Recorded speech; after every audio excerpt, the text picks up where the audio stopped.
There's a verse in your Bible that Satan hates, not just avoids, not just twists, but fears. A verse that has been hidden, misquoted, and ignored for nearly 2,000 years. And it's the one verse that every Christian struggling with lust needs to hear, but almost never does. Tonight, we're not just reading it, we're exposing it. And once you know it, your battle with lust will never be the same. But beware, once this truth is in your heart, there's no turning back. Some say it's been purposely silenced by pulpits. Others believe Satan made sure it got buried under more popular verses. But what if this is the very verse that has the power to silence the enemy's strongest weapon, sexual sin? Stay with us through chapter 1 to 30. Because what we uncover by chapter 27 will shake the foundation of everything you thought you knew about sin, grace, and spiritual warfare. The silent struggle. Lust is the unspoken battle in the modern church. Statistics say over 60% of Christian men and 30% of Christian women struggle with it in silence. But no one wants to talk about it publicly. Why? Because shame has replaced confession. Silence has replaced accountability. And scripture, it's often cherry-picked, never fully weaponized. But there's one scripture Satan has worked overtime to keep in the dark. It's not just a call to purity, it's a war cry. The origin of lust in the Bible. Lust first appears in the Garden of Eden, not in the physical sense, but in the desire for what was forbidden. Eve saw the fruit was good, desirable, beautiful. Satan's first tactic wasn't violence, it was suggestion. He didn't force Eve to sin. He planted desire in disguise. That same pattern exists today. What you see, you begin to desire. What you desire, you begin to pursue. What you pursue, you eventually consume.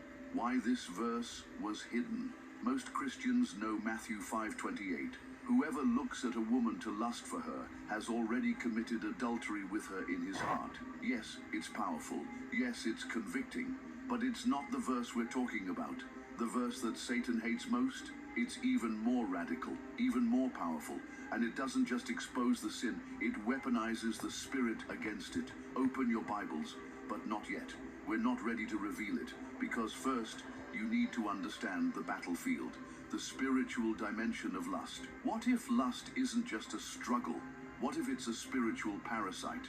In Ephesians 6:12, Paul tells us our war is not against flesh and blood, but against rulers, authorities, and spiritual forces of evil in the heavenly realms. So, when you're just looking at that image, when you're just daydreaming about that person, you're not in a moment of weakness, you're in a spiritual war zone. And without the right verse, you're going in unarmed. Modern church and sexual blindness. Why doesn't the church talk more about this? Why are we flooded with messages on grace, prosperity, and favor, but almost silence on purity? Simple, because it doesn't fill pews, it doesn't feel good, it convicts. But Jesus didn't come to comfort our sin, he came to crucify it. And the verse Satan doesn't want you to read, it does exactly that. The secret in plain sight. Here's the twist. This verse isn't missing from your Bible, it's right there in black and white. But the enemy has made sure it gets skipped, skimmed, or misinterpreted. Why? Because it has one word in it that burns the kingdom of darkness like fire. Keep watching. We're getting closer. The pattern of fallen kings, David, Solomon, Samson, 3 mighty men of God, all taken down by lust. David, a man after God's heart until he saw Bathsheba. Solomon, the wisest man on earth, but 700 wives and 300 concubines. Samson, a man of supernatural strength who fell in Delilah's lap. What do they have in common? They didn't have the verse, but you do. How lust shuts your spiritual ears.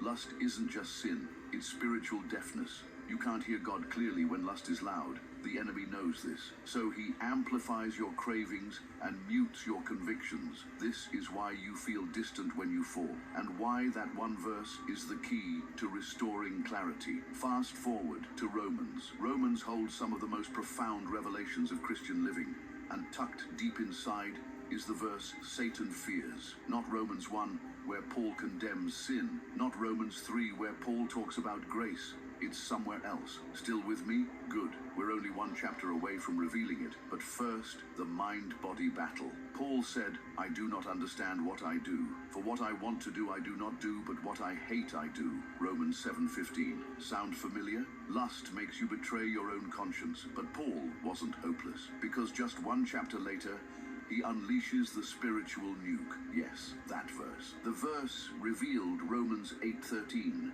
For if you live according to the flesh, you will die. But if by the Spirit you put to death the misdeeds of the body, you will live. This is it. This is the verse Satan didn't want you to read. Why? Because it doesn't say resist. It doesn't say try harder.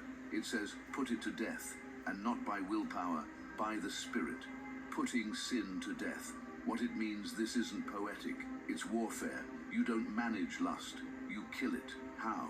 Not by avoiding temptation, but by feeding the Spirit so much the flesh starves. The Holy Spirit, your secret weapon. Most Christians know about the Holy Spirit. Few walk in him. Even fewer invite him to wage war inside them. Romans 8:13 isn't passive. It's a call to fight. And your partner in battle, the Spirit of God. Daily execution of lust. Every day your flesh tries to resurrect. But Romans 8:13 gives you the authority to kill it again and again. Declare it. By the Spirit, I put to death the misdeeds of my body. Say it in the morning. Say it at night. Say it when you're tempted. How to feed the Spirit. You can't fight lust on an empty soul. Prayer, fasting, scripture, worship. These aren't church habits. They're weapons. The more you feed your spirit, the weaker your flesh becomes. Environment matters. You can't kill lust while feeding it with your surroundings. Your phone, your playlists, your late-night browsing, they're either weapons for you or against you. Clean your atmosphere. Accountability, God's battle plan. James 5:16. Confess your sins to each other and pray for each other so that you may be healed. Lust thrives in darkness. Expose it. Kill it. When you fail, what next? Failure is not final. Romans 8:1 says, there is now no condemnation for those in Christ Jesus.